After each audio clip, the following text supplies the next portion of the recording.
Hi எல்லோரும் எப்படி இருக்கீங்க? நல்லா இருக்கீங்களா? நான் ரொம்ப நல்லா இருக்கேன். இன்றைக்கி புரட்டாசி 3வது சனிக்கிழமை. வீட்டில் எல்லோரும் படையல் போட்டாச்சா. சனிக்கிழமையில் வந்து 3வது சனிக்கிழமை ரொம்ப ரொம்ப விசேஷமான நாள். எல்லோரும் படையல் போட்டாச்சா அப்படின்னு சொல்லிட்டு கமெண்ட் பண்ணுங்கள்.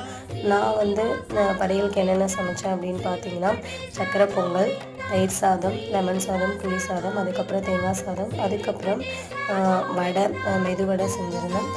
இது வந்து 2வது வருஷம் நான் இந்த மாதிரி முகம் வரைஞ்சி தலைவர் போடுறது. நீங்கள் எல்லோரும் எப்படி செலிப்ரேட் பண்ணுவீங்க அப்படின்னு சொல்லிட்டு எனக்கு கமெண்ட் பண்ணுங்கள். இந்த வீடியோ உங்களுக்கு பிடிச்சிருந்துச்சுன்னா லைக் பண்ணுங்கள், நம்மளோட சேனலை சப்ஸ்கிரைப் பண்ணுங்கள். தேங்க்ஸ் ஃபார் வாட்சிங். நெக்ஸ்ட் வீடியோவில் மீட் பண்ணலாம். பாய்.